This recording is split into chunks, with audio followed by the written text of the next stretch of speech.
리액션이 다 쓰고 있다 보니까 정청래 혼자만 해.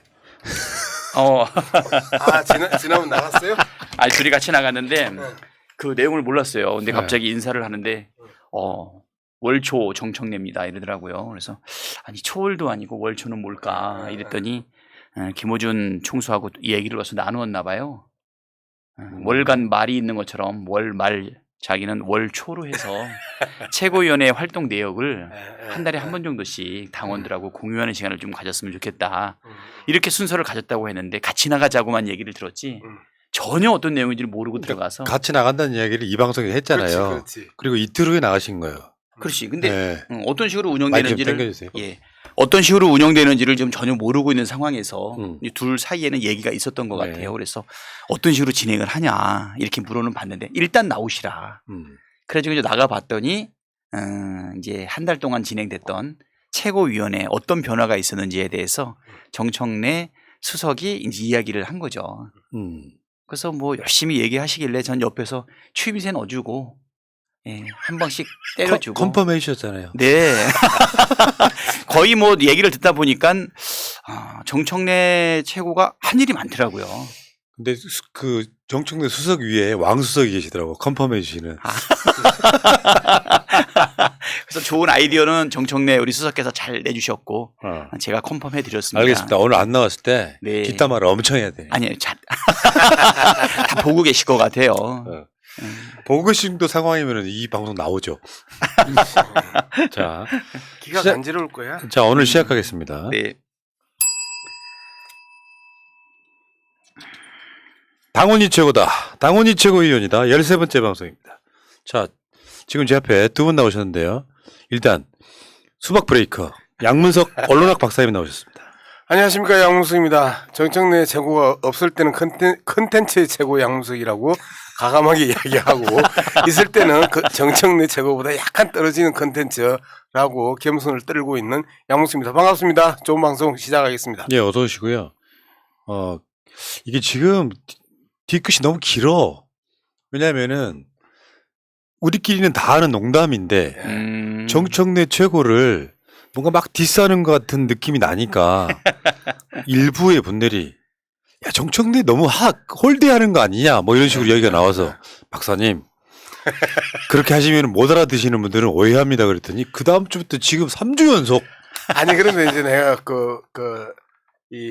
우리 지역에 많은 그 지지자들하고 이제 제가 자주 만나는 편인데 충분히 마음 상할 수 있다.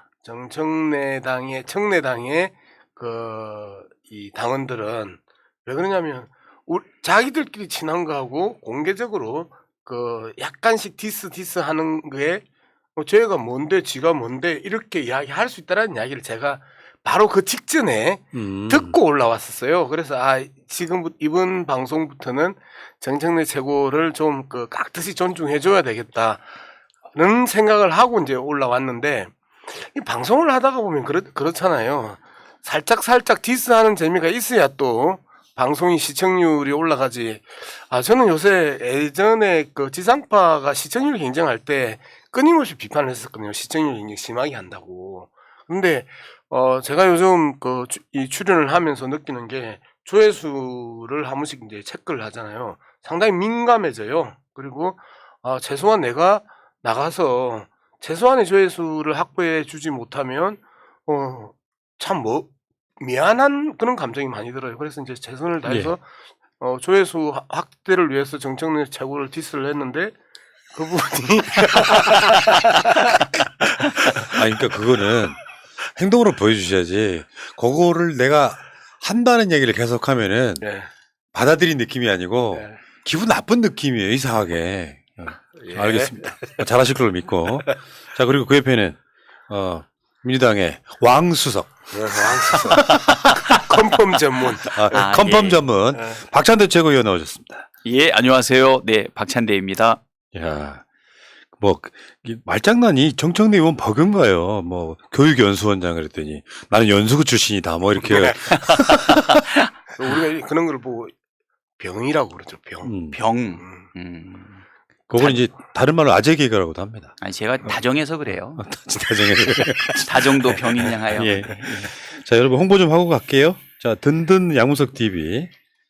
이제 구독 안 하신 분들이 몇 분 계세요. 지금 댓글창에 계신 분 대부분 했는데 안 하신 분들은 댓글창에 보이거든요. 양문석 TV 구독 안 했다고 보여요. 구독 좀 해주시기 바라겠고요. 자, 다음에 안 나왔다고 그래서 우리가 또 패싱하기 좀 그렇고 그래서 살짝 정청래 TV 구독 좀 해주시고요. 또 박찬대 TV도 좀 구독 좀 해주시고요. 자, 이 세 분 거 한 번씩 살짝만 봅시다.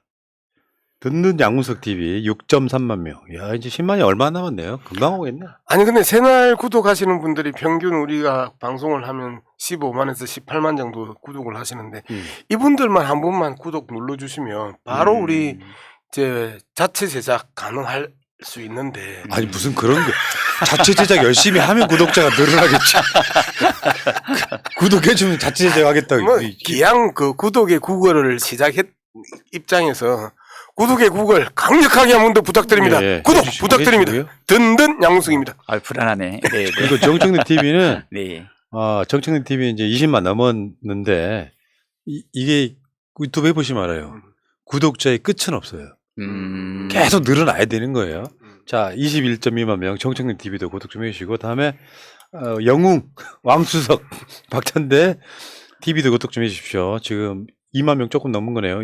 3만 명 코앞에 있네. 네. 오늘 채웁시다 이거 지금 몇몇 명인가요? 2.9만 2.91. 2.91. 그럼 90명만 더 하면 되는 거 아니에요? 지난주에 비해서 3,000명이 더 늘었네요. 그렇죠. 예, 나올 때마다 10%씩 상승하고 있습니다. 아니 저하고 20배 차이가 났는데 이제 2배밖에 차이가 안 나. 그러네. 진짜 불안하네. 3만이 코앞에. 박찬대 TV 여러분 구독 좀 해주시고 또 정치자금도 좀 모아 주셔야죠. 이상하게 호주머니가 안 열려. 이슈가 하나 크게 타야 돼요. 예를 들어서 박찬대 의원이 대형 사고를 치는 거야. 국민의힘이 막 비판하는. 그러면 후원금 바로 채워지잖아요. 근데 그 정도가 없어 지금. 자, 스모킹 건이 없는.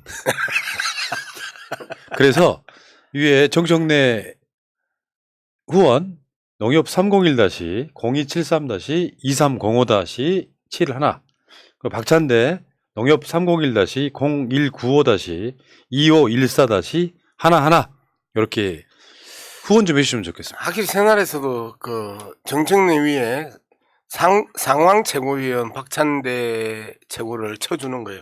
뒤에 노는 사람이 나오나잖아요. 뒤에 노는 사람이 조용필이죠, 조용필이잖아요. 예. 그래서 나오는 뒤에 나온 적이 없어. 같이 안 나와. 나오나고 조용필은 각각의 그 프로그램에서 마지막에 나오는 사람이 최고잖아요. 그러니까 항상 정청래 위고 박찬대가 밑이잖아. 그리고 박찬대가 가장 마지막에 나오잖아. 그러니까 우리 대표님도 그걸 요새 아셨는지 가끔씩 발언을 제일 나중에 그렇죠. 있더라고요. 아닌데 내가 나중에 나와야 될 텐데 이런 말이 있으신 것 같아서 대표께서 요새 저기 최고위원회를 하게 되면 전체 최고위원들 이야기를 쭉 들어보시고 난 다음에 마무리를 좀 정리하고 강조할 걸 강조하고 사실 그 역할을 제가 중간에서 하려고 했는데 요새 우리 대표님께서 그 역할을 하시는 것 같아요. 그러니까 이제 실방 숫자가 많이 늘어났을 때 네. 내가 원샷 받겠다. 자, 여러분 좀 도와주십시오. 정치 잘하시는 분들 지금 민주당이 오늘 거의 50% 육박하는 지지율이 나왔지 않습니까? 그 팩트 체크를 해드리면요 그런 적이 없었습니다. 지금 민주당 사상 최고의 이 정당 지지율입니다. 여기 그 기약 말 나온 김에 정치적 의미 좀 그 짚고 가죠. 예.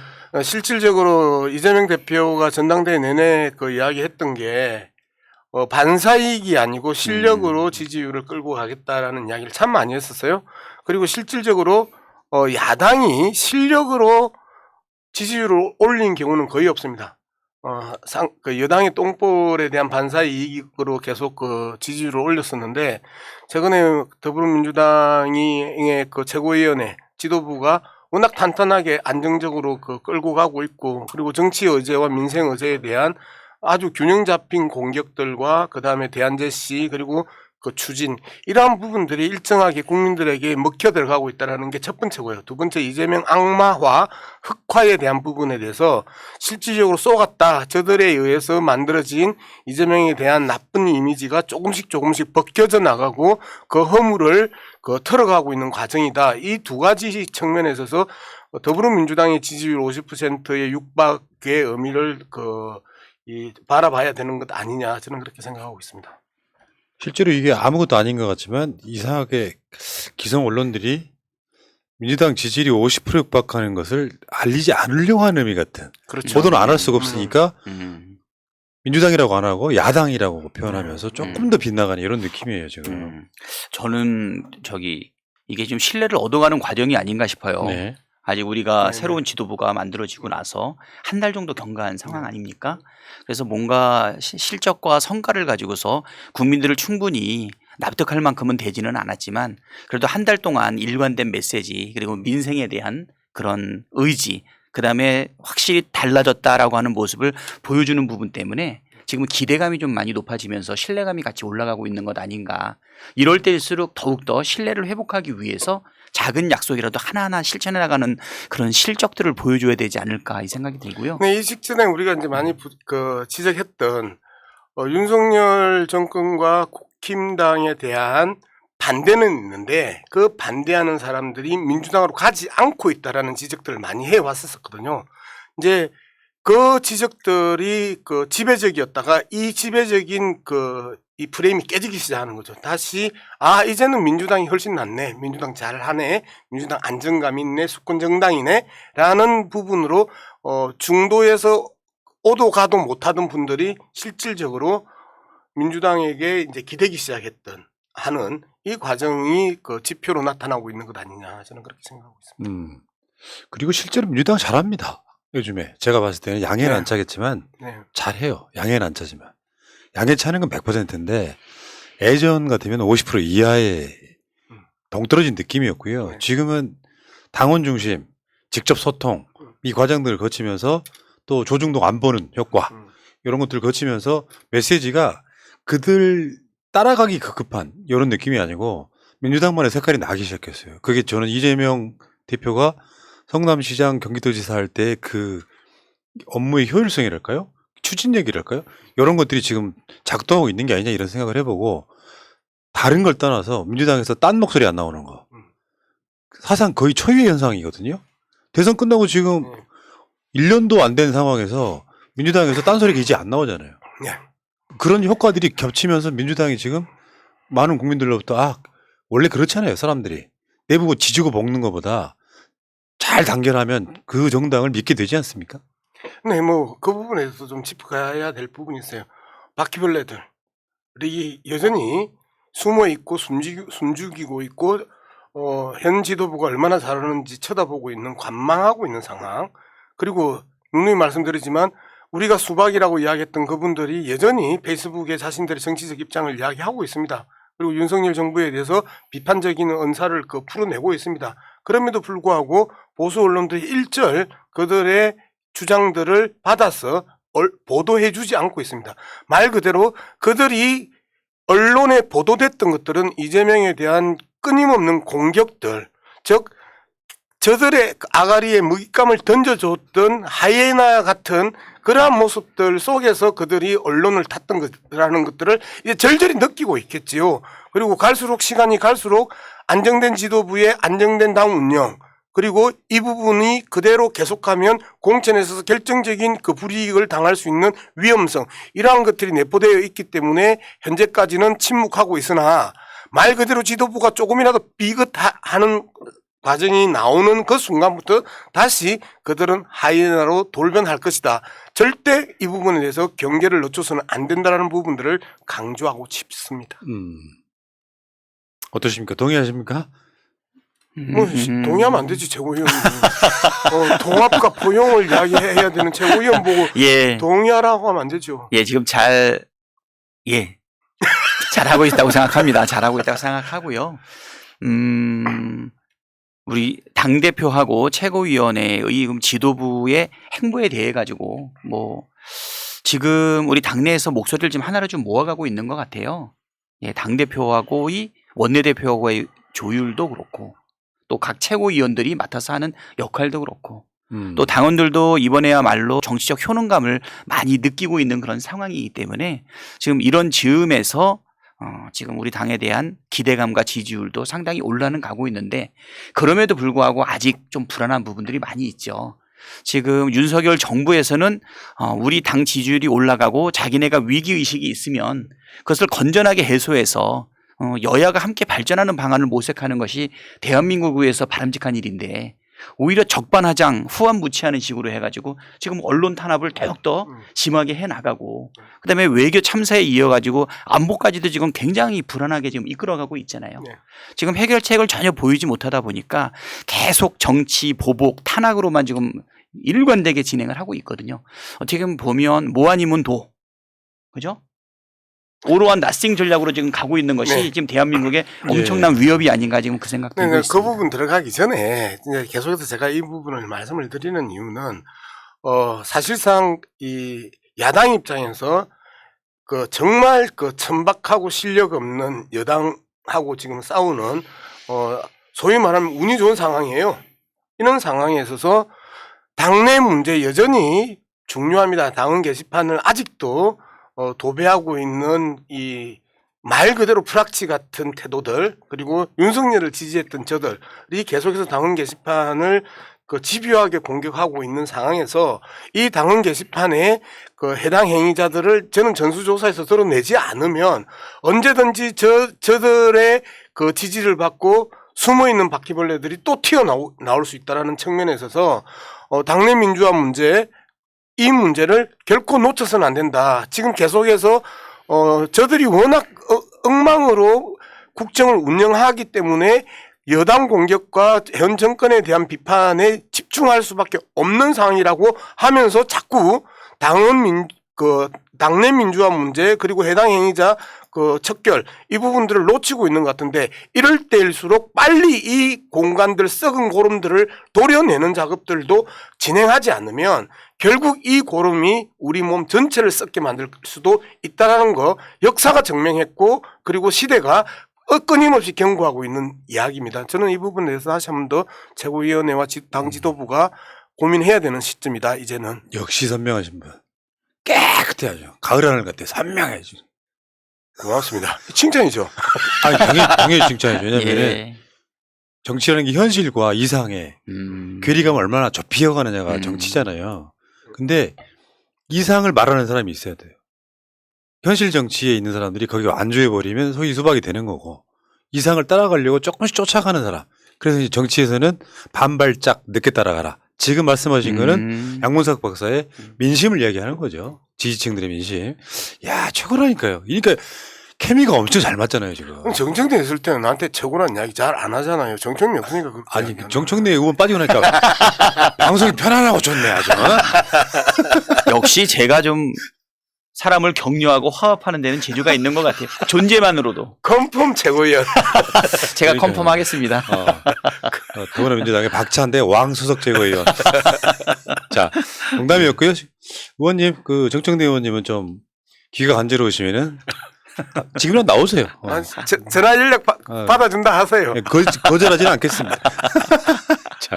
자, 이 두 분과 함께 출발합니다. 자, 지금 국정감사가 이제 2주차에 들어가는 건데, 국정감사 일단 1라운드는 어떻게 보십니까? 1라운드는 어떤 느낌이었어요? 일단 조금씩 터져 나오고 있는 저 속에서의 그 정보들 이제 그 부분들이 전면화되지 않고 있다라는 측면에서 약간 아쉬운 부분이 있었어요. 그리고 또 훨씬 더 많은 제보들이 그 물밀듯이 쏟아져 들어올 것이라고 한 예상들이 약간씩 그 비끄러지고 있는 측면도 있다. 이런 측면에 있어서 굵직한 사건들에 대한 한방들을 이제 많은 지지자들이 바라고 있는데 뭐 내부적으로 많이 준비하고 있겠지만 이러한 부분들을 한꺼번에 쏟아내지 말고 이번 주에는 어떤 부분들을 굵직하게 한번 쳐가고 다음 주는 쳐가고 그래서 월수금 최고위원회 과정에 있어서 좀 최고위원들이 그러한 정보들을 각 위원으로부터 받고 실질적으로 준비하고 있는 부분에 대해서 최고위원들이 한 번씩 분위기를 띄워주고 이 의원실 담당 의원실에서 폭로하고 치어가고 하는 이러한 그 정말 시스템적인 대정권 투쟁들이 좀 나왔으면 좋겠고요. 그 다음에 계속해서 아쉬운 부분이 그런 부분입니다. 민생에 대해서 확고하게 지고 가지 못하고 있다. 이재명 대표가 이 우길기 문제를 쳐가는 부분이나 그다음에 이번 낙탄 사건에 대해서 지적하는 부분들이 다 정치 공세로만 이루어진단 말이에요. 네, 다시 상임위 활동의 모습보다는 오히려 최고위에서의 민생 문제를 다시 한 번 더 휘어잡는 부분이 지금 시점에서 훨씬 더 중요하다라는 부분과 대정권 대여 투쟁은 제발 최고위원들에게 확실하게 맡기고 역할 분담하는 부분, 이러한 부분들이 좀 상당히 아쉬워요. 예, 일단은 우리 최고위원들이 이 국정감사 중에도 일단은 특별위원회를 하나씩 맡아서 진행을 하고 있는데 저번에 있었던 외교 참사 관련해서 우리 국익에 미치는 영향 어마어마하지 않습니까? 그 부분과 관련해서 고민정 최고가 외교 참사 대책과 관련된 특별위원회를 맡았고요.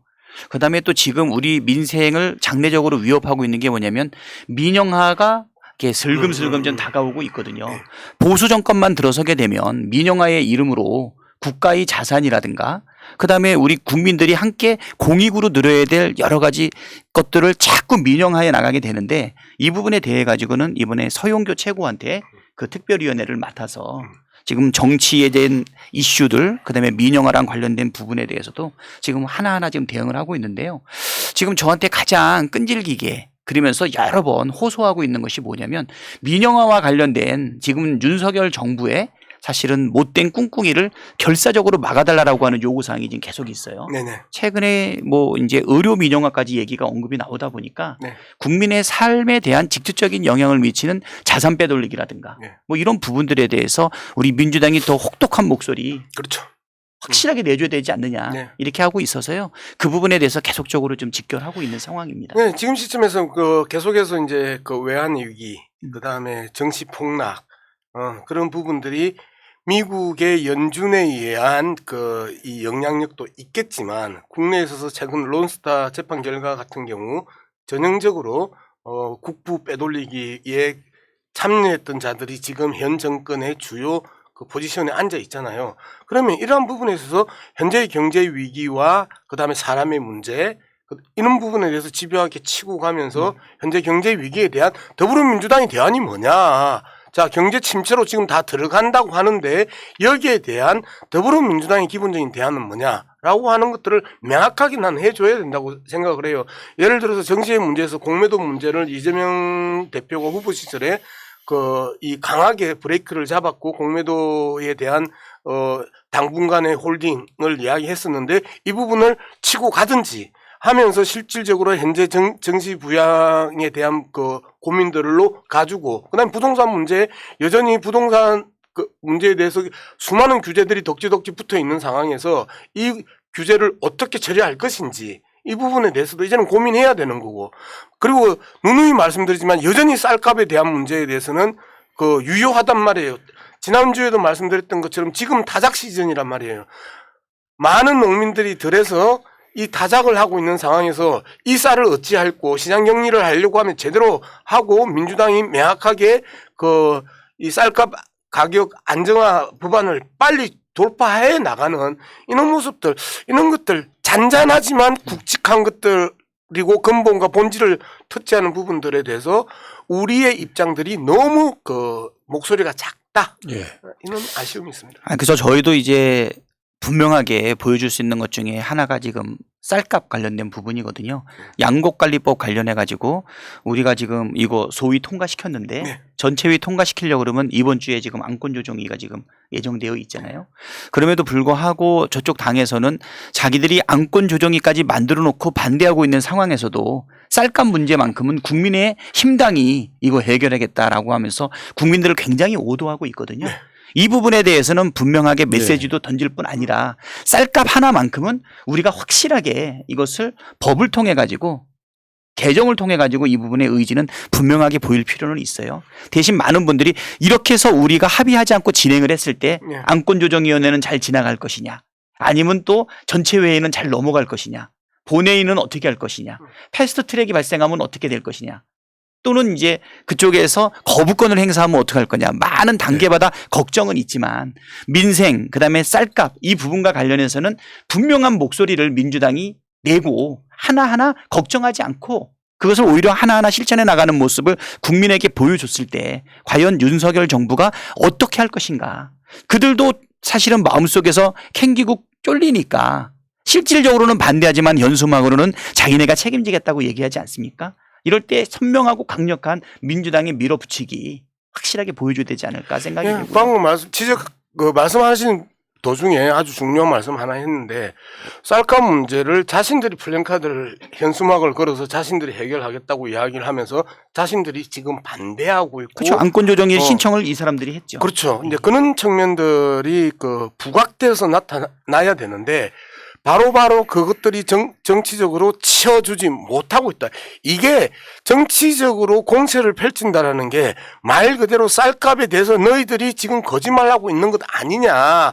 너희들이 지금 발목을 잡고 있으면서 발목 잡고 있는 놈이 이 문제를 해결하겠다고 현수막 붙이고 그리고 지역구 주민들한테 사기치고 있는 것 아니냐라는 것들을 더 강하게 치워나가는 것 자체가 아주 예. 중요하고 예리하면서도 유효한 정치적 공세가 될 수 있다라는 측면에 있어서 민생이 오히려 정치적 공세와 대요 공격에 있어서 더 강력한 무기가 될 수 있다라는 하나의 사례로 그러니까 지금 지금 이야기하셨습니다. 쌀값 문제는 네. 국민의힘은 이번 한 해에 한해서 쌀이 많이 남아 도니까 가격 조정 차원에서 격리하겠다는 것이 그들이 말하는 실적이고요. 민주당은 요거를 법제화 시켜서 해년마다 해야 된다라고 하니까 농림부 장관이라는 자가 하는 말이 뉘앙스가 그래요. 그렇게 말했다는 게 아니라 이거 계속하면 버릇됩니다. 경쟁력 높여야 된다는 의미에서 법으로 정해서 하면 안 된다고 반대하고 있는 이런 상황이거든요. 이럴 때 민주당이 확실히 치고 올라가는 방법은 저는 이렇게 생각해요. 강행 처리해야 된다고 생각해. 강행 처리. 왜냐하면 이런 민생에 있어서 이걸 거부권 행사하지 못할 거 아니에요. 이런 상황에서 다수당의 힘을 보여주면 결국에 민주당 지지층은 덜 똘똘 뭉칠 것이고 중도층도 민생을 위해서 뭔가를 하겠다는데 사실상 반대할 이유가 없고요. 국민의힘은 그들의 공약이거나 반대할 명분이 없기 때문에 유야무야 되고 이런 거 한두 건 정도만 보여줘도 민주당이 위력을 발휘할 거라고 보고 저번에 22개 법안에서 7개로 줄었잖아요. 네. 일단은 중점 통과 법안이. 네. 그중에서 2-3개만 통과시키는 목표로 이번 정기국회 임해야 된다고 생각합니다. 예, 동일하게 생각을 하고요. 그다음에 국민의힘당 입장에서는 45만 탄을 시장 격리하겠다고 얘기를 했지만 말만 꺼내놓고 지금 3주 정도 경과를 했는데 지금 아무런 실행을 하고 있지 않고 있거든요. 그런 부분에 대해서도 좀 분명한 어조로 단호한 행동을 보여줘야 저는 된다라고 이제 생각합니다. 강행 처리 이전에 이 절차에 대한 문제에 대해서 고민하지 마시고요. 이 자체가 정치적 이슈로 부각할 수 있도록 강하게 쳐줄 필요가 네. 있다고 하는 건데 알겠습니다.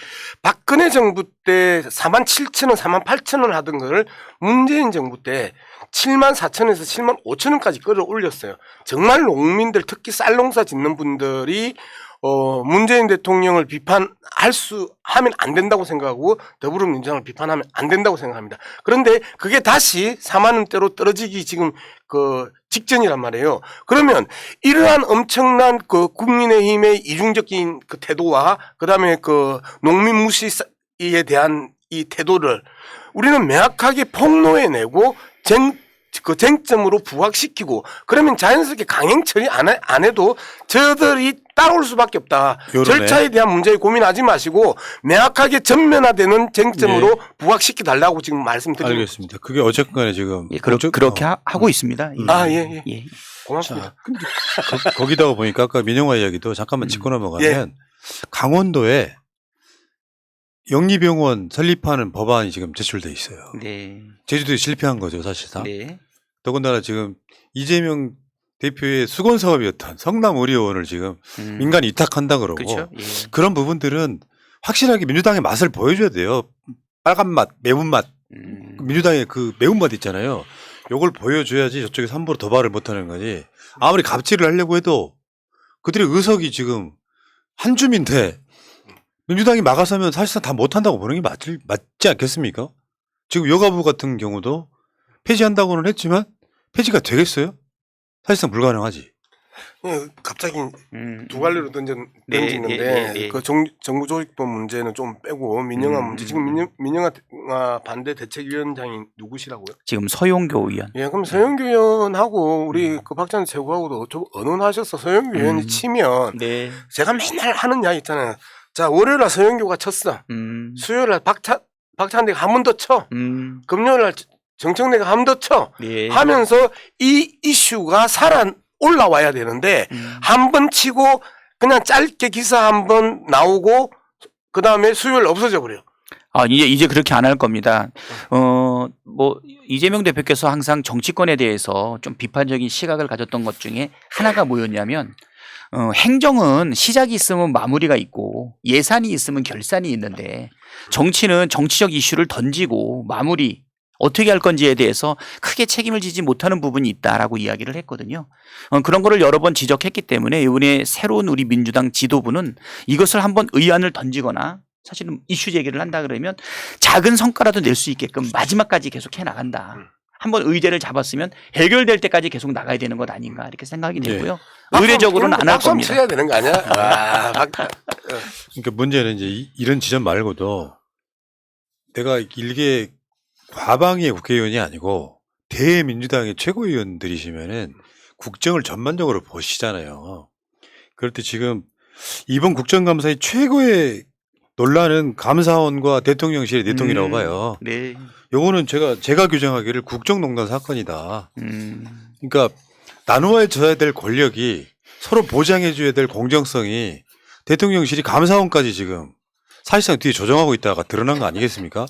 이 건은 국정감사가 끝나고 윤석열 임기 내내 괴롭혀야 될 문제 중에 하나라고 생각해요. 이거 있을 수가 없는 일이라는 거죠.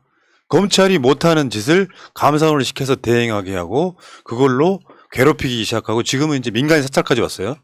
민간인들 사찰을, 그러니까 민간인 시설의 사찰까지 왔는데 이 부분은 민주당이 정말 끈질기게 물고 늘어져 가지고 결국 지금 감사원장이나 사무총장 또는 윤석열 등의 사과까지 받아내는 것이 1차 목표라고 생각해요. 어떠십니까? 민주당도 이렇게 이 부분에 대해서는 좀 엄중하게 보고 있죠. 그렇죠. 지금 아까 뭐 사과까지 받아낸다라고 했을 때 저 후한무치한 정권 대표자를 비롯해서 많은 사람들이 과연 사과를 할까 이런 의구심이 들고는 있지만 꾸준히 국민의 목소리를 전달해야 된다고 보고요. 제가 볼 때는 이 민간인 사찰까지 포함되어 있는 우리 감사원이 전혀 독립적이지 못하고 완전히 대통령실의 부속기관처럼 행동하고 있는 부분에 대해서는 이번에 분명하게 사실은 고발까지 검토해야 되는 것 아닌가. 예, 저는 이 부분에서 이제 유병호 사무총장 이야기를 할 수밖에 없는데 저 고등학교 동기입니다. 이상하게 저하고 그 좀 예전에 알던 사람이나 연관된 사람들은 다 저쪽에 가 있구만요. 저쪽에 다가 있는데 자 유병호 사무총장이 그 원전 감사하면서 사실상 원전 관련 기업의 그 주식을 2,500만 원어치 딸내미 이름으로 그거 봤어. 네. 자, 이 부분에 대해서 우리가 이제는 감사원의 사무총장이 계속해서 전체적인 감사원을 독립기관이 아니고 대통령 지원기관으로 전락시키고 있는 이 부분에 대해서 지원도 아니에요. 완전히 종속되어 있는 것 아닌가 싶어요. 그렇죠. 그 오다 수발기관으로 지금 이 변질되어 있는 이 상황에서 유병호 사무총장을 아주 적극적이고 공세적으로 이 문제를 제기해야 됩니다. 그러면서 감사원 사무총장이 이제까지 이 전직 대통령에 대한 조사부터 시작해가지고 주도를 했으면 여기서 책임지어야죠. 네. 그리고 여기서 옷을 벗겨야죠. 단호하고 명확하게 해임 요구를 해 나가는 이런 싸움을 통해서 감사원이 얼마만큼 편향적인 행태를 보이고 있는지를 드러내는 사례를 가지고 그동안의 이 문제점들, 적폐들을 국민들에게 알려내는 이 과정들이 상당히 중요하다. 유병호에 대한 부분은 단호하게 처리해야 된다고 생각합니다. 예. 특히 이번에 그 5년 동안의 그 기차 사용 내역까지 전혀 지금 감사의 대상과 신분이 되기 이전의 내용까지도 다 요청을 했다고 이야기를 하는데 자기들은 그것을 감사에 사용하지 않고 당연히 폐기한다라고 하지만 정보 수집 단계에서부터 이렇게 관여하는 것 그 자체가 맞습니다. 이것은 민간인 사찰에 분명하고요. 이거는 분명한 법 위반으로 해석이 되거든요. 이 부분에 대해서는 지금 말씀하신 것처럼 분명하고 단호한 입장 보여야 되지 예. 않을까 생각합니다. 그걸 또 가리기 위해서 엄청난 막말을 했죠. 예. 김재남 이사장한테. 그렇죠. 혀 깨물고 죽지. 아, 예. 그래서 이제 건성동 들어가기 전에 저는 고소고발에 대한 법적 조치와 그다음에 정치적으로 해임을 강하게 그 유병호 사무총장에 대해서는 해줘야 된다는 부분이고요. 건성동 들어갈 때 이제 건성동 넘어가면 건성동이 그런 이야기를 하면서 또 자신이 내 의지를 강조하기 위해서 했다. 야들은 말만 하면 다시 한 번 더 그 변명하거나 남이 해명해 주지 않으면 안 되는 애들이라고. 그래서 건성동을 요즘은 많은 국민들이 권난동이라고 그래요. 난도. 권난동이라고 할 정도로 건성동의 현재 행태가 이제는 완전히 선을 넘었다. 그럼 건성동에 대한 정치적 타격도 우리는 해줘야 되는데 이 모든 것들을 왜 최고위원들이 다 안아서 하려고 하냐. 오히려 해당 상임이나 여기에서 건성동을 쳐주고 그 다음에 최고위원이 받아서 더 쳐주고 그리고 마지막에 필요하면 당대표나 수석이 쳐주거나 안 그러면 그 왕 최고위원이 쳐주거나 이런 그 모습들을 보여야 되는 거 아니냐. 왕 최고위원님. 사실 그 권선동은요. 건난동이라고 합시다. 권난동은 강원랜드 사건 때 정치 생명이 끝난 사람이에요. 그렇죠. 근데 그때 당시 판사가 판결을 내리면서 한 말입니다. 상대방의 혐의는 검찰이 입증하는 것이다. 그것은 무엇이냐면은 검찰이 권성동을 봐줌으로써 다시 살아나 버렸거든요. 그러니까 우리나라 수구 기득권 세력의 상징과도 같은 인물인데 지금 김재남 이사장한테 뻐꾸기라 그랬잖아요. 김재남 이사장은 당적을 바꾼 적도 없어요. 문재인 정부에서 발탁돼서 청와대 갔다가 이제 환경안전관리공단 거기로 이제 이사장으로 간 건데 국민의힘에 지금 들어가 있는 그런 안철수 같은 분이는 뻐꾸기가 아니면 뭡니까? 이런 식으로 상대방을 모욕주기 하는 게 권성동도 박근혜 탄핵한다고 밖에 나갔다가 다시 들어온 사람이잖아요. 이런 방식으로 해서 국회에서 민주당이 지금 그 박찬대 최고가 유병호 사무총장 직권남용 고발까지 하겠다. 이거는 분명히 꼭 해주시고요. 네. 당연히 하셔야죠. 국정농단인데. 그리고 권성동은 윤리특위에다가 제소라도 해야 됩니다. 이건 말도 안 되는 겁니다. 이게. 예, 우리는 징계가 좀 불가피한 것 같아요. 네. 예, 그래서 그래서 도를 넘는 막말에 대해서 네. 뭐 많은 분들이 지금 언급을 하고 있고 이 국정감사장의 이 발언을 듣고 나서 많은 지인들이 사실 너무 화가 나가지고서 이 부분에 대해서 참을 수가 없었다 이런 얘기들이 많이 있거든요. 그 국회윤리위원회도 있잖아요. 네, 있습니다. 네, 예, 예. 근데 이 건은 전형적으로 국회윤리위에 그 상정해야 되는 사안이고 이 부분에 대해서도 근데 우리가 방송을 하면서 그 박찬대 최고가 나오니까 우리가 계속해서 뭐를 주문하는 것 같은 아니 원래 이 방송이 그런 자리잖아요. 그런 자리인가요? 당원이시죠? 당원과의 예, 소통. 예. 당원이시죠? 예. 네. 당원이 최고다 아닙니까? 아니 근데 이제 저도 이번에 당원증을 받아봤는데 예. 정무직 당직자로 되어 있더라고요. 아, 정무직 당직. 예, 예. 거기다 가로 열고 최고위원 이렇게 안 써주시더라고요. 아, 예. 그러니까 예. 결국은 당원이냐 예. 당직자냐 예. 이렇게 좀 하는 것 같아요. 예. 최고위원도 정무직 당직자로 언급이 되어 있는 것은 뭐냐? 당원이 최고다 진짜. 당원이 요구사항 여기 반영할 수 있다고 생각이 되고요. 고맙습니다. 그리고 우리 당원들의 바뀐 행동 중에 하나가 뭐냐면 정치적 효능감을 느끼고 나니까 더욱더 이런 부분에 권한과 책임을 더 가지고 있고 의무를 더 느끼는 사람들한테 문자하고 전화가 더 빈번하고 아주 집요해요. 그 문제가 해결할 때까지는 계속 요구하겠다 이거죠. 갑자기 성경 말씀에 그런 거 있더라고요. 악한 재판장이 있는데 어떤 과부가 계속 자기의 억울함을 풀어달라고 계속 요구를 하니까 들어준다. 기도도 그렇게 해라 이렇게 얘기하거든요. 나는 이것도 우리 당원들의 목소리하고 비슷한 것 같아요. 맞습니다. 정말 정당한 요구사항 당원들이 정치적 효능감을 느낄 수 있을 때까지 계속적으로 요구하게 되면 이 받는 사람 입장에서도 엄청난 압박감이 있거든요. 계속 전화 오고 계속 문자 오고 하니까 이것이 정말 정당한 요구인지 다시 한번 생각을 하게 되고 그것을 들어주기 위해서 어떻게 노력해야 되는가. 그래서 나는 저한테 계속 문자하고 전화하셨던 그분이 꼭 제가 회의하거나 방송할 때 문자가 오거든요. 그래서 맨 뒷글자가 현희 씨인데 이거 열심히 하겠습니다, 현희 씨. 뭐 이제 전화 그 우리 푸나님이 이제 그 박찬대 최고나 정세영 최고한테 이런 이야기를 하는 게 뭐 저희들 생각도 있겠지만 지금 뭐 방송하면서 실시간 채팅장에서 끊임없이 올라오는 글들 이거 다 또 제가 한번 읽어보거든요. 그 다음에 뭐 제가 쓴 페이스북이나 던던 양무석 TV의 댓글들을 쭉 읽어보고, 그 다음에 또 제가 와 함께하는 거침없는 양무석 카톡방에서 나오는 이야기들을 거의 다 읽어요.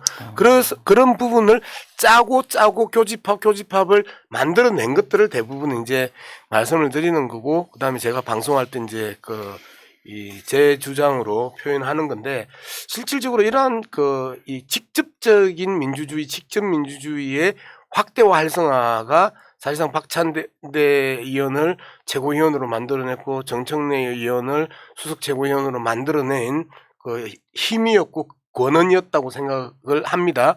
그러면 이분들이 그 박찬대 정청래한테 기대하는 부분들은 아마 제가 지금 그 박찬대 최고한테 요청하는 부분이나 우리 푸나님이 박찬대 최고한테 요청하는 부분들로 녹아져 있다, 이렇게 생각을 합니다. 예. 길게 이야기했네. 아니요, 잘하셨고요. 길 이야기 아니네. 네. 여러분들 당원이신 분들 중에 그 앱 마켓 가시면은 네. 더불어민주당 앱이 있어요. 네. 그 더불어민주당 앱을 까시고 로그인 하시면은 이렇게 QR 체크인 이렇게 해서 더불어민주당 당원증 보기 이렇게 나오거든요. 요걸로 이제 민주당 들어갈 때 띡 누르고 가면은 민주당 들락거릴 수 있는 것이죠. 저도 여기 보게 되면 더불어민주당 앱 연 다음에요. 여기 당원증이 있거든요. 당원증 이렇게 누르면 예, 여기 나옵니다. 예. 정무직 당직자. 네, 여기 나오죠. 정무직 당직자 박찬대 당원 번호 0408 그다음에 저는 01881 땡땡땡. 그러니까 0408 땡땡땡땡. 지금 여러분 한번 해보세요. 이게 댓글창에 어쩌다 가끔씩 우리는 이제 그런 컨셉으로 방송하지는 않는데, QR 체크인도 있고. 네. 이제 그런 컨셉으로 방송하지는 않는데 어쩌다가 이제 눈에 띄는 댓글이 있어가지고 네. 읽어드리면 되게 좋아하시잖아요. 그게 효능감이에요. 그렇죠. 그러니까 민주당 국회의원들 중에 앞으로는 민주당이 지도부나 민주당 전체가 선택과 집중, 이번에는 쌀값, 민영화 방지만 딱 막아내겠다 하면은 나머지를 좀 미진하더라도 거기에 대해 사람들이 평가를 해주고 한 발자국씩 가는 거지. 그러니까 22개 내밀었지만 그중에 제가 봤을 때 3분의 1만 해도 민주당 잘한다는 소리 들을 거예요. 3분의 1이면 한 7개 정도 법안. 그리고 나서 22대 총선쯤 오면은 국민의힘이 저렇게, 윤석열 정권이 저렇게 망하고 있는데, 잘못하고 있는데 민주당한테 표 몰아주십시오 해야죠. 실적이 없는 상태에서 180석 떠몰아주십시오 할 수는 없잖아요. 저는 그런 측면이라고 생각하고요. 그중에 발군이라는 게 박찬대 최고의 말이 언론을 많이 탑니다. 그래서 이게 이슈가 되고 논란이 되고 뭐 이런 걸 보면서 야, 우리가 그 선거운동 기간 중에 말찬대 막 박찬대 막 엄청나게 많은 찬대가 있었잖아요. 예. 결국은 보람찬대였죠. 그래서 그것도 효능감을 느끼는 것이고 그런 게 아닌가 싶어요. 근데 저도 지금 여기 이제 문자를 계속 보내주시고 전화를 가끔 하시는데 전화 통화는 여러 번은 못했는데 끝에 글자는 현자로 끝나시는 예. 우리 남성 지지자분이신 것 같은데요. 민영화와 관련해 가지고 굉장히 이제 저한테 계속적으로 문자가 들어오고 있거든요. 아주 구체적이세요. 민영화 반대 포스터와 현수막은 어떻게 돼가고 있습니까? 그리고 민영화 만약에 이루어진 것을 다시 재공용화나 국유화하는 법안도 발의가 돼야 됩니다. 이런 식으로 굉장히 구체적인 내용들이 지금 언급이 되고 있어서 이런 것들은 제가 앞으로 어떤 의정활동을 하거나 어떤 목소리를 내거나 그다음에 구체적인 행동 지침은 어떻게 하느냐라고 하는 부분에 있어서 아마 하나하나 영향을 좀 미치지 않을까 생각이 되거든요. 물론 저희가 다 수용하고 100%다 따를 수는 없는데 이런 부분들이 아마 의정활동에 큰 도움이 되지 않을까 맞습니다. 생각됩니다. 그리고 더불어민주당 앱 가시면요. 이게 민주당이 지금 어떤 이슈를 갖고 선택과 집중을 하는지 보여요. 지금 들어가시면은 감사원은 대통령실이 지시한 모든 정치적 감사를 중단하라, 즉각 중단하시기 바랍니다 같은 게 있거든요. 그러니까 민주당 당원인데 지금 많이 좋아졌지만 최고위원회 한 번도 안 보고 그냥 새날이나 보고 있고 새날만 보고 있고 그리고 민주당 당원이면서도 내가 내 당비가 어떻게 쓰이는지 잘 모르실 때 민주당 그 앱을 한번 깔아보시기 바라겠고요. 자, 어쨌건 그 박찬대 최고는 또 이런 평가도 받지 않습니까? 참 인성이 좋아 보인다 사람이. 아. 좋아만 보이는 거죠? 아니 그러니까 좋은지 안 좋은지는 예. 상대 안 해본 사람들은 모르잖아요. 근데 박찬대 최고는 사석에서도 굉장히 인격자입니다. 뭐 태어나서 제가 한 번도 들어보지 못한 평가가 인성이 좋아 보인다. 아니 근데 착하게 생겼다. 뭐 이런 거. 아니 근데 우리 양 박사님은 저랑 그것도 한 글자가 같잖아요. 개성이 좋아 보인다. 개성, 아유. 인성. 근데 사실 저는 우리 양 박사님은 제가 갖고 있지 못한 강력한 장점을 가지고 계셔서 늘 좋게 생각해요. 네. 그 이야기 하실 필요 없어요. 아니 그러니까 겉과 속이 동일하시고. 내가 너무 없어 보이잖아. 아니요 정말 그 직격하시고. 알겠습니다. 난 너무 좋아 보이는데요. 직격할 때마다 음. 저의 그 수명은 계속해서 줄어가고요. 뭐 저라고 이 스트레스 안 받겠습니까? 누구 그 공격하고 나면 상당히 힘들고 아프고 그 한단 말이에요. 그리고 좀 그 이 페이스북에 세게 비판하고 나면 그 다음날 오전에 페이스북을 볼 자신도 없고요. 그럼에도 불구하고 해야 되는 이야기들이잖아요. 그리고 잊으면 안 되는 이야기들. 그리고 아무리 바빠도 반드시 처리해야 되는 이야기들을 나라도 해야 되겠다라고 하는 그 생각이 이제 하는 거고, 그리고 잘하든 못하든 힘든 싸움은 여전히 힘든 싸움이에요. 예. 그래서 남들이 하기 힘든 어려운 일 기꺼이 맡으셔가지고 그 역할을 하시기 그럼요. 때문에 그래서 훌륭하신 거예요. 미친 거죠. 많은 사람들이 예. 양문석 박사가 지명직 최고가 됐으면 좋겠다는 이야기가 있었죠. 근데 이제 역삼을 받으신 거예요. 너무 세서. 민주연구원장이 됐으면 좋겠다 이런 말도 막 돌아요.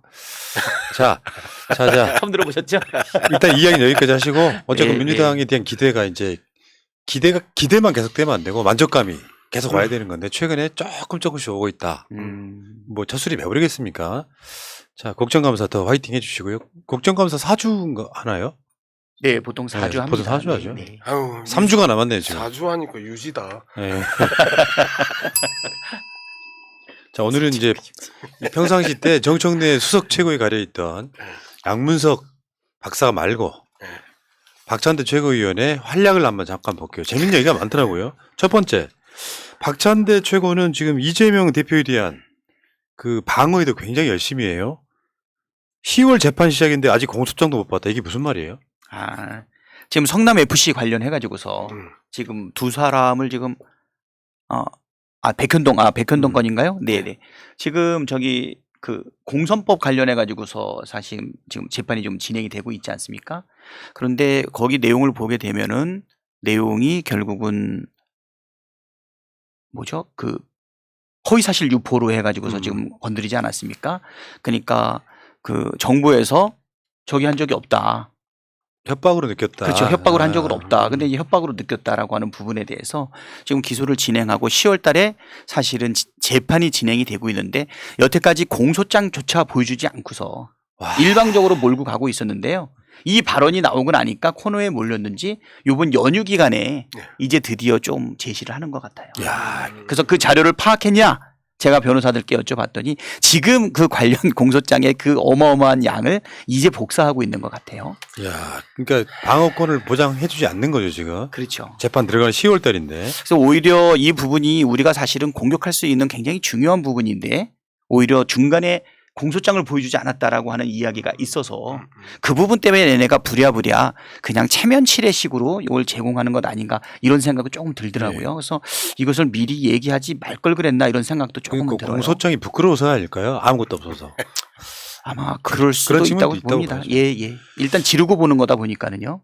자, 그 다음에 저번에 저 과방위 국정감사하는데 그거 계속 들어주시대요. 윤석열 목소리. 날리면이냐 바이든이냐 이렇게 계속 들어주세요. 네. 그리고 듣기 평가했다고 또 언론에 좀 났죠. 네. 난 그거 듣고 나면 저분들이 좀 되게 부끄러워할 줄 알았어요.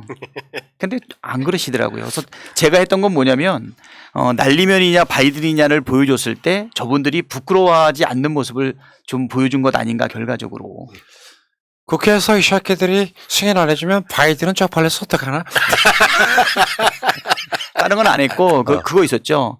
그 날리면이 사실 미사일 날리면 그 얘기 나왔을 때 날리면의 그 난리와 그다음에 또 한국에서 했던 바이 뉴욕에서 했던 바이 네. 그거를 세 개를 연속으로 비교해 줬는데요. 그 부분에 대해서 다 들으셨는데 어떤 반발을 하거나 아니면 변명을 하거나 뭘 할 줄 알았는데 사실 아무것도 안 하셨어요. 지금 난리면으로 듣는다는 사람은 치료받아야 되는 상황이죠. 솔직히 말씀드리면. 이비인후과 치료일까요? 네, 치료가 아니면 가능 뭐든 간에 치료를 받아야죠. 심리 치료를 어. 받아야 되지 않을까? 근데 네. 이제 우리 지지자들이 참 그 재밌는 실험들을 많이 하세요.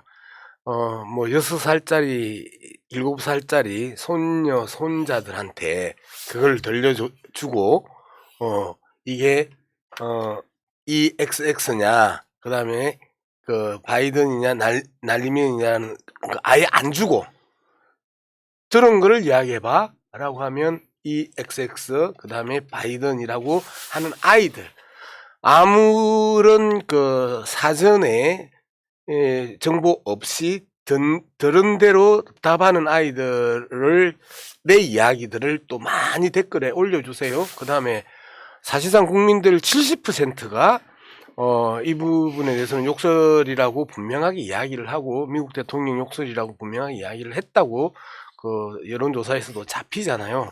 이제 이 부분에 대해서 저들이 덮으려고 했던 게 문재인 대통령에 대한 그 서면조사, 감사원의 서면조사를 가지고 사실상 욕설 파문을 덮었어요.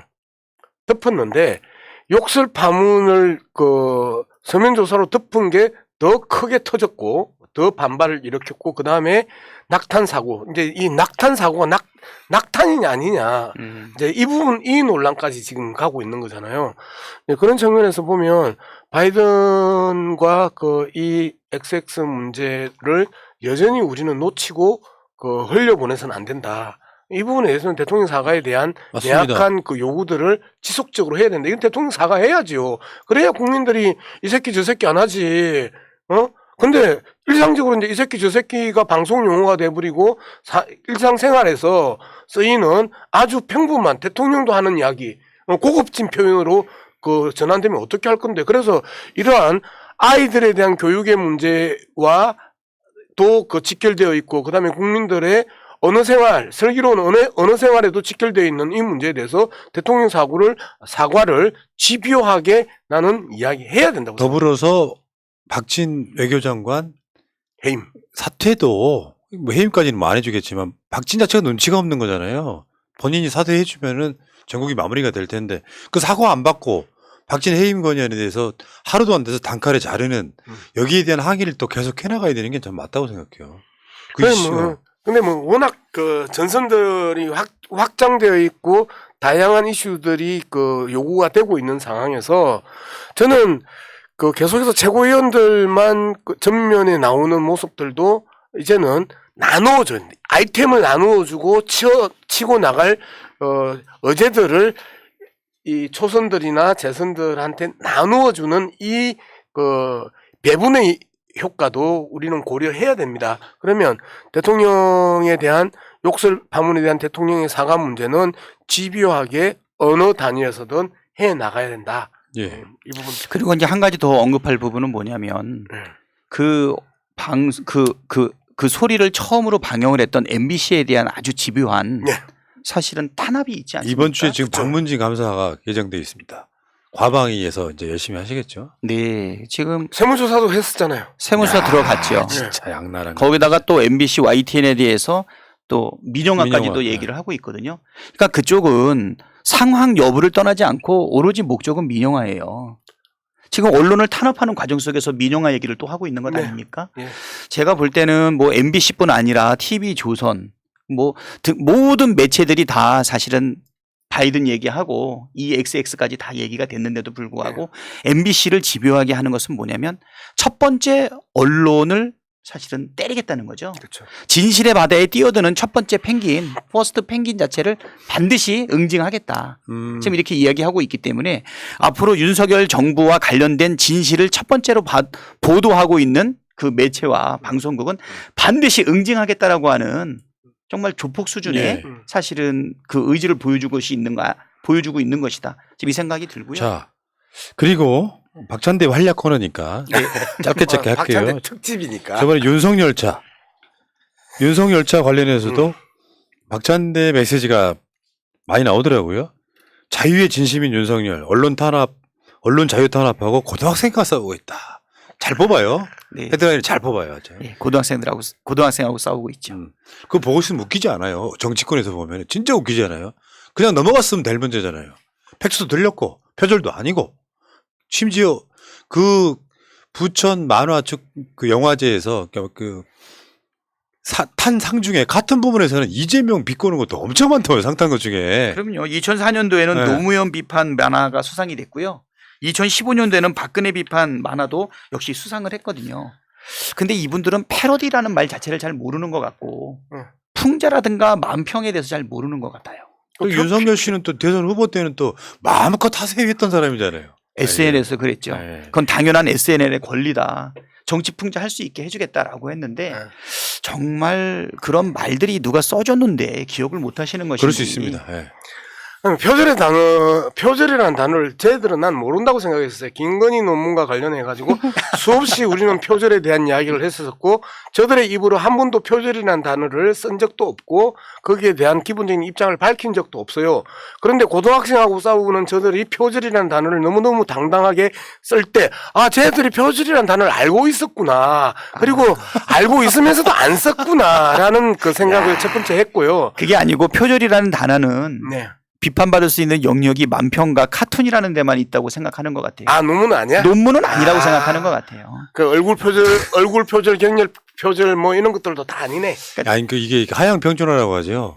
우리들 말하는 수준이 떨어져 버려. 아니 그리고 뭐 자유 발언 엄청 많이 했는데 거기서 말하는 자유는 언론의 자유라든가 표현의 자유는 해당되지 않는 것이었죠. 그렇죠. 마음껏 할 수 있는 민영화 자유라든가. 그렇죠. 예, 마음에 드는 대로 생각나는 대로 세무조사할 자유. 전국체전하고요. 한글날에도 메시지의 자유예요.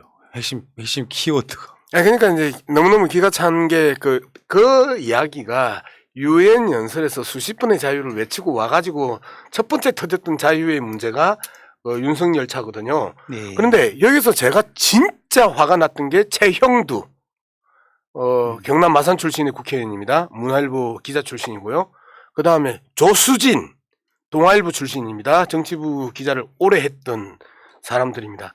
이들이 윤석열차에 대한 부분에 대해서 공격을 하고 바이든이 아니라고 주장하면서 MBC를 좌표 찍어서 공격을 했던 사람들입니다. 자기들이 어떻게 표현의 자유, 사상의 자유, 언론의 자유에 대해서 반하는 태도를 보일 수 있나. 이 부분에 대해서는 적어도 여기에 대해서 아무리 윤석열을 옹호하고 싶고 그리고 윤석열 편을 들고 싶어도 기자 출신은 여기에 나와서 이야기하면 안 돼. 자신들이 초급생 때부터 시작해서 표현의 자유, 언론의 자유에 대해서 얼마나 많은 이야기를 들었겠어, 지들 선배들한테. 그런데 후배들한테 뭐라고 그럴 거야. 후배들이 동아일보 출신도 문화일보 출신도 어디 가면 취재 현장에서 엄청나게 욕 듣고 손가락질 받고 하는데 그리고 거기에 대해서 아무리 일선 기자들이 잘 써 올려와도 데스크에서 다 엉터리로 만들고 이상한 제목 뽑아가지고 등신 만들어버리는데 그 후배들에게 풍자의 표현의 자유는 아니야. 표현의 자유 중에. 그리고 이거는 언론의 자유가 아니야. 바이든 올리는 건 이런 이야기를 하는 거 아니에요. 그래서 저는 최형두, 조수진 이 두 기자 출신에 대해서는 정말 극한 분노를 표현해 줘야 되고 그리고 정말 전화해서 욕을 해주고 싶어요. 이번에 윤석열 일정 따라다니는 기자들한테 영상만 찍고 소리는 녹취하지 말아라고 지시한 이기정 비서관이 YTN 기자 출신이에요. 아이고. 원래 그게 정말 말도 안 되는 짓들을 하고 있는 거죠. 자, 기자조선 시대 때. 그러니까요. 그 다음에 지금 과방위 번연의 업무 중에 하나인데 카카오톡 장애가 5년간 66건이다. 지금 제일 많이 발생했다는 거죠. 예. 카톡이 지금 올해 13건 정도 발생을 했는데요. 그동안 5년간 제가 조사를 좀 해봤더니 네이버가 5년간 38건, 카카오는 19건, 그다음에 구글은 4건, 넷플릭스 2건, 메타 3건. 지금 이런 식으로 지금 메시지 수발신의 오류가 발생을 해가지고 그래서 사용자들의 지금 큰 불편을 지금 겪고 있거든요. 이 부분에 대해서 지금 해소책을 좀 분명하게 좀 만들어야 되지 않겠냐. 그래서 전기통신사업법 개정을 하면서 일부 기준에 해당되고 있는 부가통신사업자, 이 사람들은 이제 우리가 부가통신사업자라고 얘기를 하거든요. 예.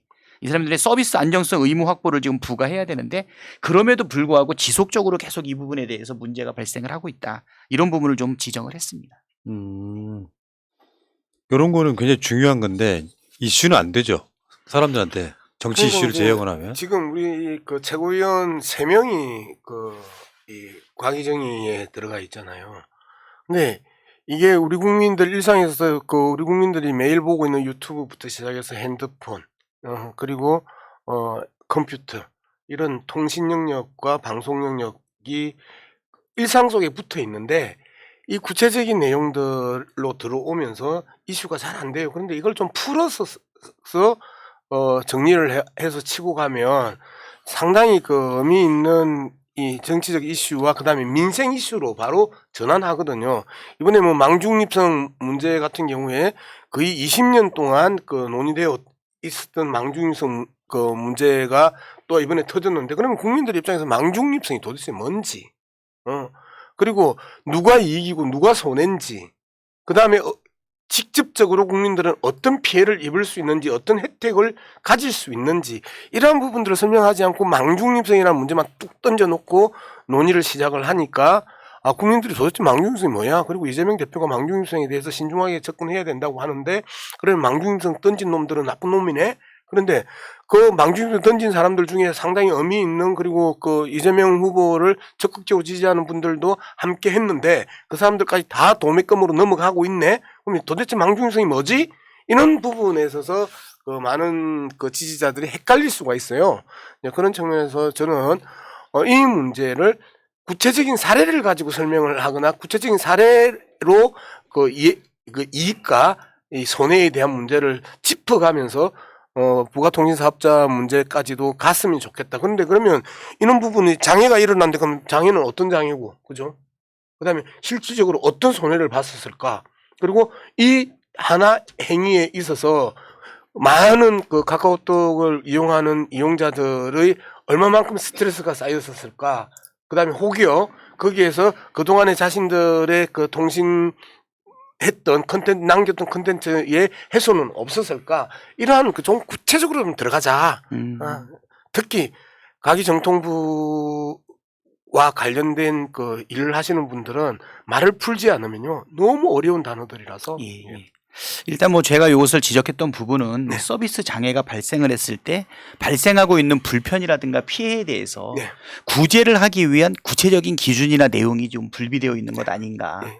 그래서 피해를 구체적으로 구제할 수 있는 방안이 좀 제도화돼야 되겠다라고 하는 부분을 네. 사실 정부 측에다 요구했던 것이죠. 그러니까 진짜 이 국정감사는 국회의원들이 꽂히잖아요.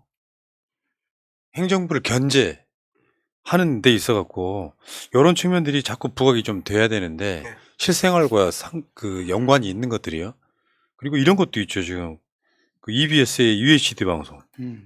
그러니까 UHD 방송이라는 게 사실 도시에서는 우리가 대부분 다 케이블이나 유성 TV를 보는데 이 동네 말로 저기 관악산에 송출하는 게 있잖아요. 근데 지금 이 UHD는요 옛날 HD에 비해서 어마어마한 화질도 좋고요, 기능도 많거든요. UHD 방송 조금만 몇만 원짜리 안테나만 하나 달아도 웬만한 데서는 자막 방송도 나오고요. 실제로 써보면 정말 효율적인데 요거를 국가가 돈을 들여갖고 뭔가를 막 하고 그러니까 옛날 HD TV보다 훨씬 더 이렇게 송출력이 더 좋아요. 그러니까 지하에도 막 들어가고 빌딩이 가로막혀 있어도 웬만큼 보이고 하는 이 과정들인데 EBS 같은 경우는 지금 그걸 잘 안 하나 보죠? 지금 이게 뭐냐면 컨텐츠를 만들어 가지고 내용을 제작하고 보급하고 이러는 것은 EBS의 의무인데 근데 KBS가 그거를 사실은 송출을 해줘야 되거든요. KBS가 수신료에 EBS가 포함되어 있는 거죠. EBS 그거 잘 하시잖아요, 우리 방송인께서. 그래서 이제 KBS가 송출을 해줘야 되는데 송출을 안 해줘요. 네.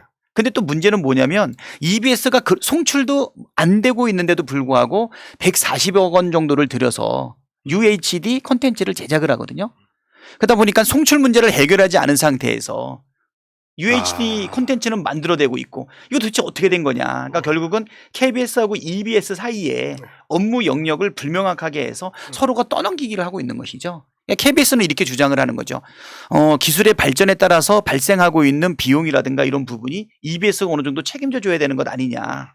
그래서 2017년도 이후에는 송출 자체가 이루어지지 않는데 아, 그래요? 예, 그 이후에 2017년 이후에 32개의 프로그램을 만들어요.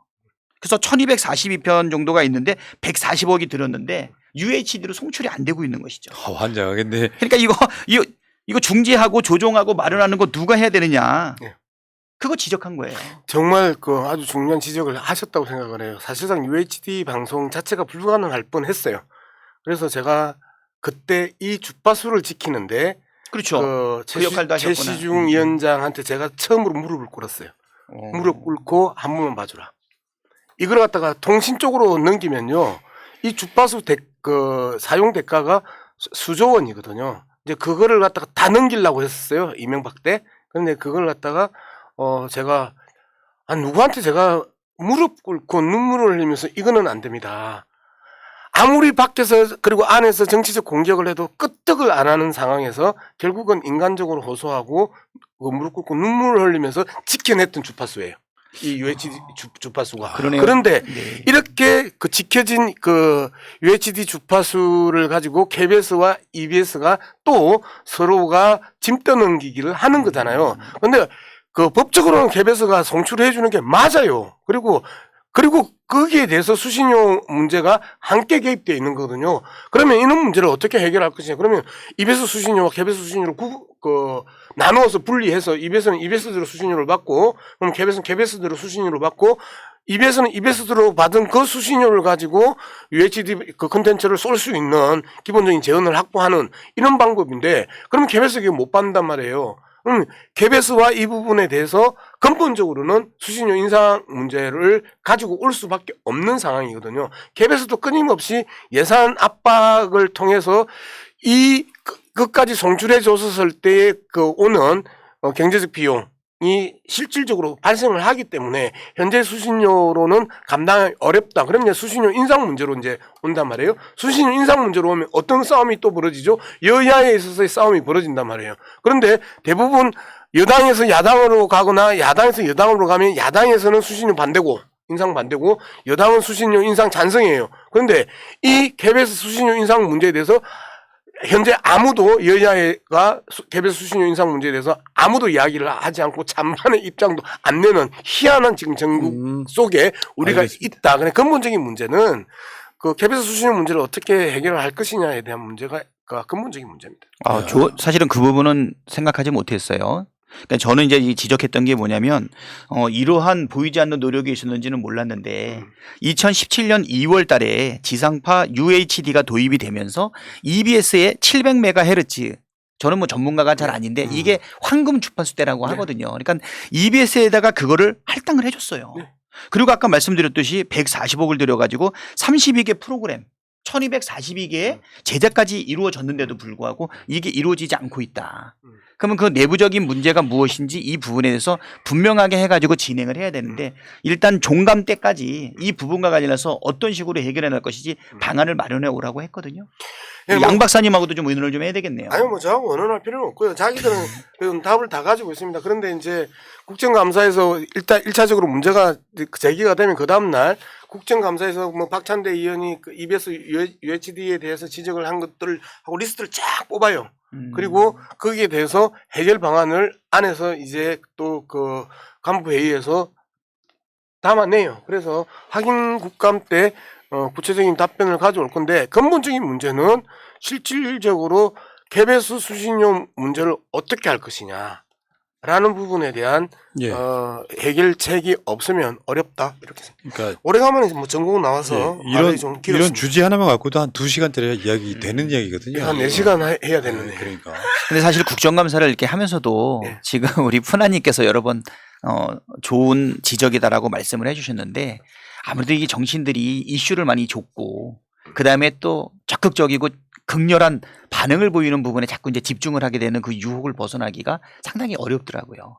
마지막에 이렇게 제가 지적했던 뭐 전기통신사업법이라든가 부가통신사업자라든가 방송 장애가 발생했을 때 피해를 어떻게 구제할 것이라든가 이런 부분들을 쭉 언급해 주는 게 사실 실생활의 상임위의 전문적 영역을 지적하는 부분인데도 이거를 준비해 나가면서도 이 부분에 대한 사실은 반향은 높지 못하다 보니까 예. 사실은 유혹을 좀 많이 느끼게 돼요. 제가 정쟁 위주로 가고 싶은 유혹이 느껴지는데 그럼에도 불구하고 사실은 실생활에 실제로 도움이 될 수 있는 부분을 네, 이게 사실은 민생이거든요. EBS를 좋아하는 시청자들이 평균 우리나라에 한 1%의 고정 그 EBS 팬들이 있어요. 그리고 이 사람들이 EBS가 만들었던 150억치의 그 UHD 컨텐츠를 보고 싶을 거 아니에요. 근데 실질적으로 못 본 거잖아요. 그러면 거기에 대부분이 교육 관계자, 선생님들부터 시작해서 학생들 이제 이런 그 분들이 또 많이 이 EBS를 시청을 하는데 이들의 기본적인 권리들을 침해하고 있는 게 지금 예. EBS, KBS의 그 분쟁이거든요. 그런 측면에서 보면 민생이다라는 부분에 그렇죠. 대해서 헌신하시는 거예요. 예. 지금 맛있는 이슈도 아닌데. 그 UHD 방송 같은 경우는요. 실제 일반 우리가 보고 있는 거는 UHD가 아니고 케이블이나 위성방송 통해서 나오는 재송출이고 그렇죠. 직접 쏘는 것을 보시면은 그렇죠. 왜 UHD 방송이 필요한지 아시게 될 건데 UHD 방송을 실제로 UHD 방송 직속으로 이렇게 지상파 쏴주잖아요. KBS 1, 2, MBC, SBS, EBS 이렇게.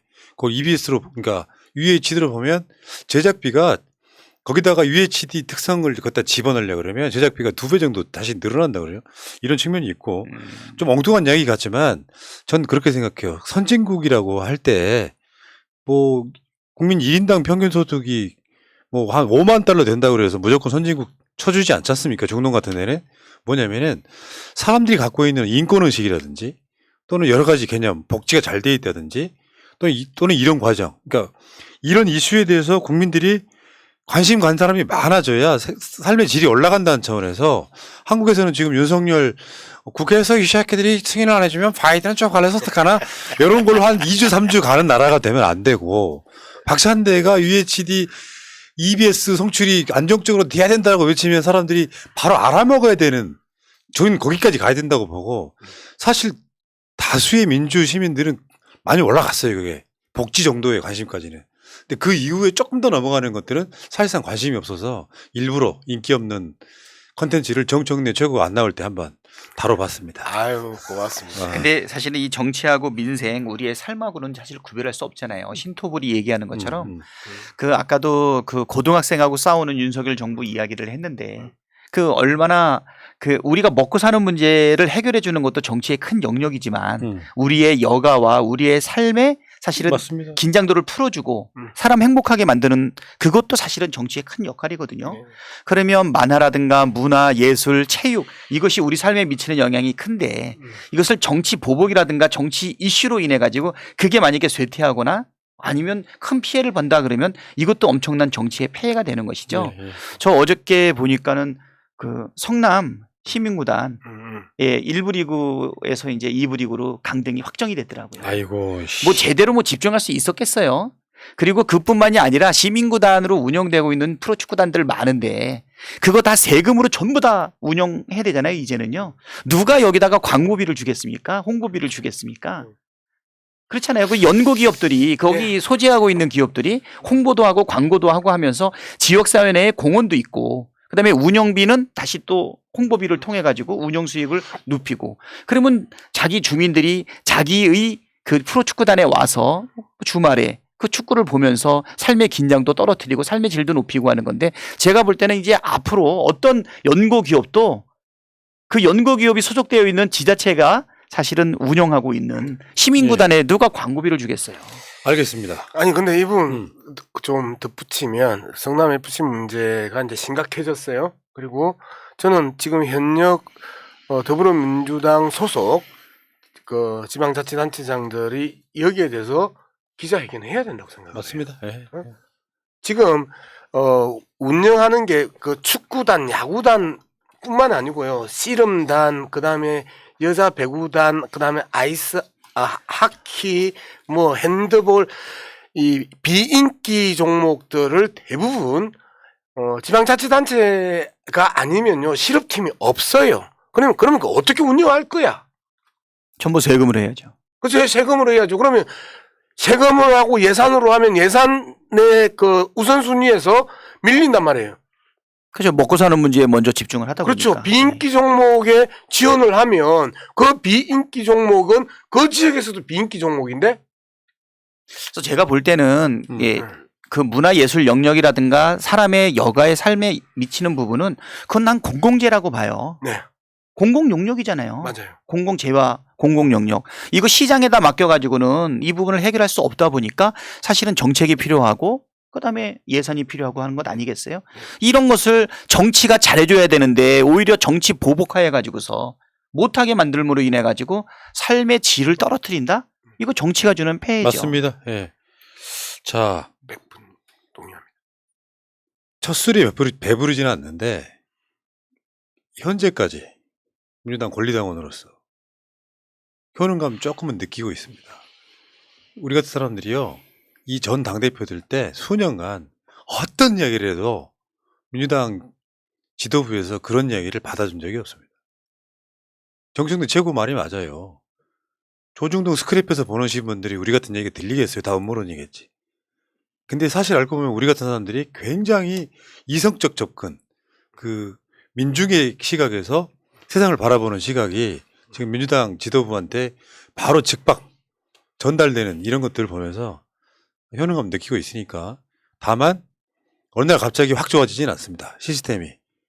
민주당이 뭐 하려고 하면은 그 기득권 세력이라고 하는 사람들의 저항도 있지만 내부 반발도 심리적으로 만만치 않거든요.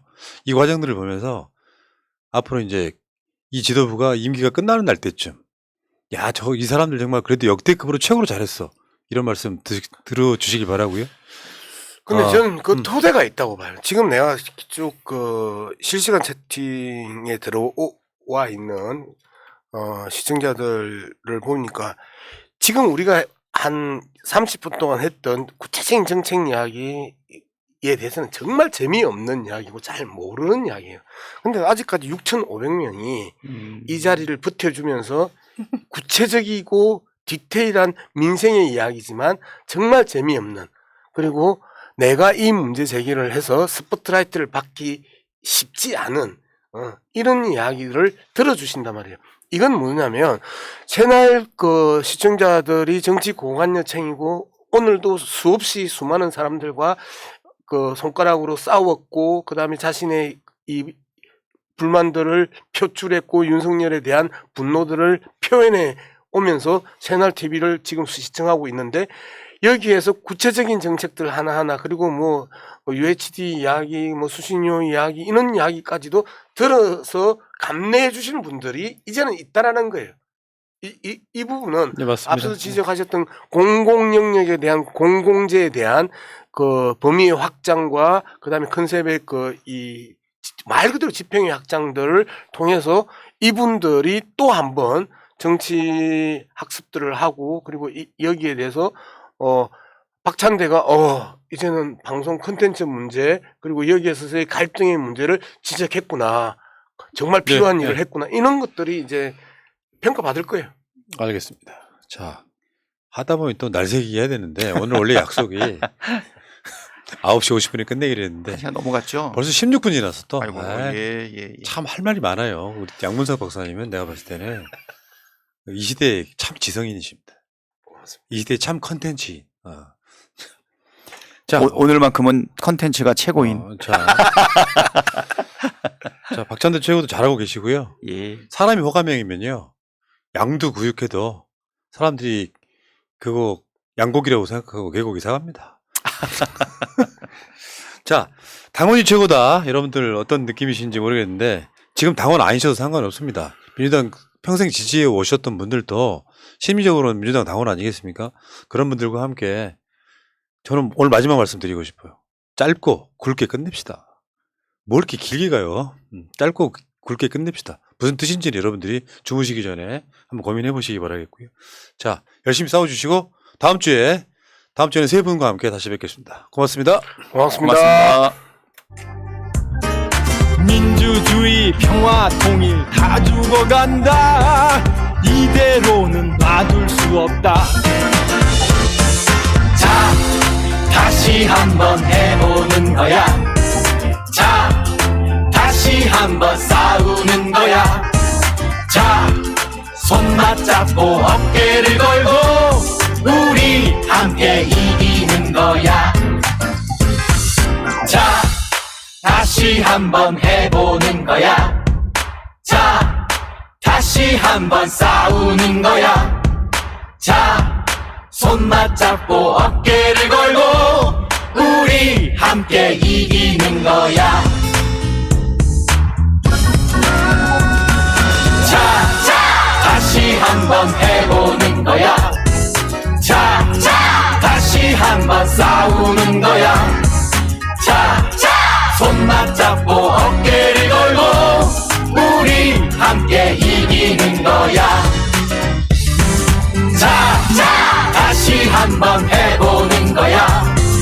자, 다시 한번 싸우는 거야. 자, 손 맞잡고